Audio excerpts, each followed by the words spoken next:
Buenos días. Buenos días. Solamente tendrán el uso de la palabra hasta por 2 minutos.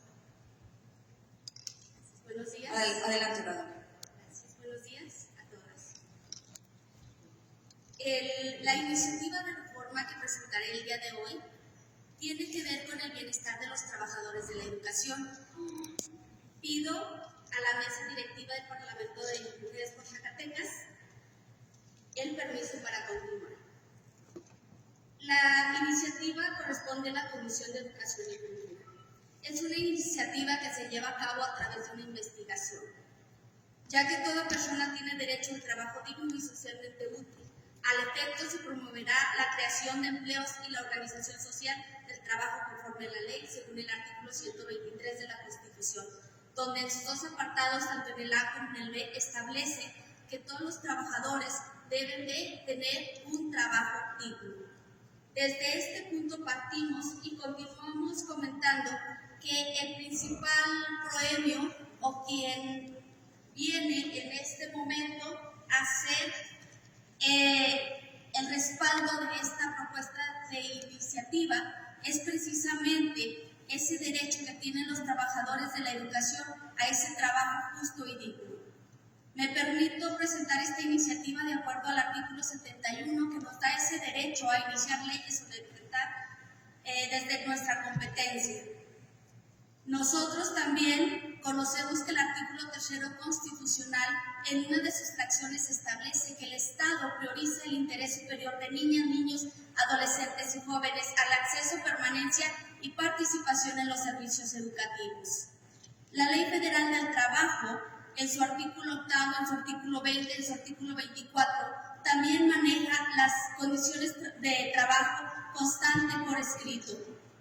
Estas condiciones de trabajo se les tienen que entregar a los trabajadores de la educación, cuestiones que nosotros como trabajadores de la educación nunca hemos tenido en nuestras manos.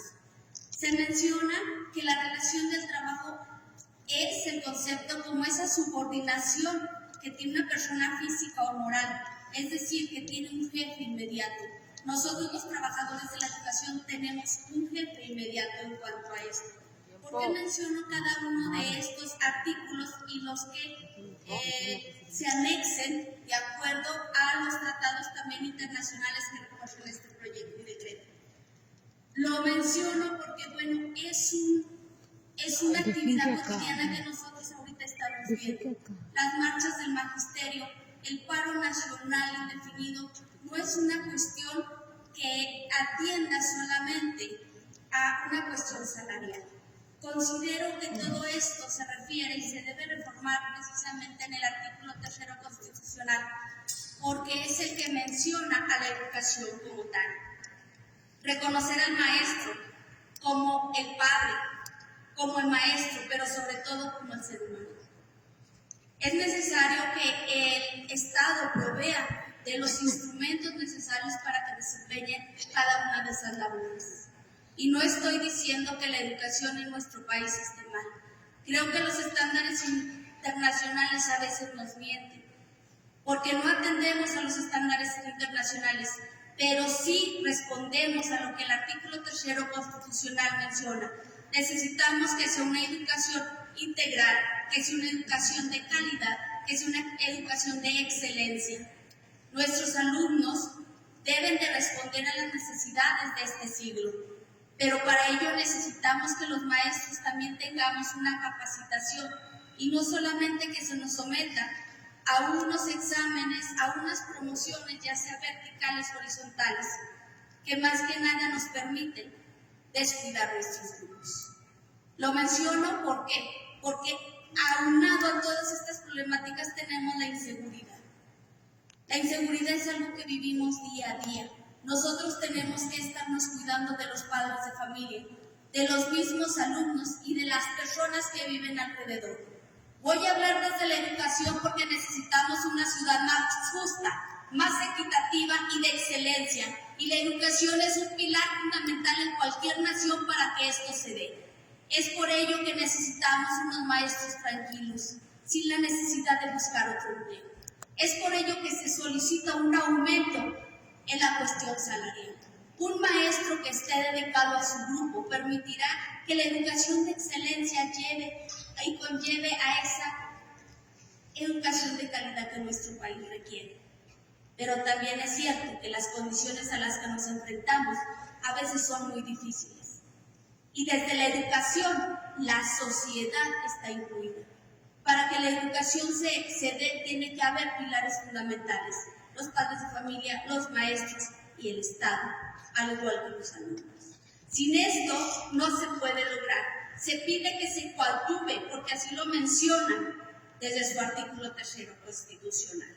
Dice que el Estado coadyuvará a esa educación que sea noble, que sea equitativa, que sea integral, que no discrimine, que sea una educación inclusiva. Pero la realidad, compañeras, nos rebasa. El 80% de los maestros tiene problemas de inseguridad y está asustados en sus escuelas. Vean el número de maestros que han salido a las calles. No es una casualidad.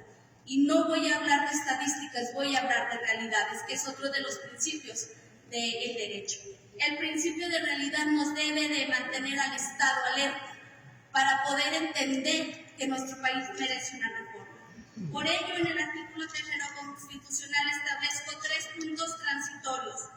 El primero, que se refiere a que se siga defendiendo esta parte del interés superior de la niñez, pero esa parte del interés superior de la niñez se tiene que defender a partir de que tengamos maestros, no solo que estén capacitados, porque los maestros no están, pero que sean maestros que tengan un salario más digno, como lo establece la Ley Federal del Trabajo y el artículo 123 constitucional, que sean maestros donde su salario sea justo y equitativo. Es cuanto.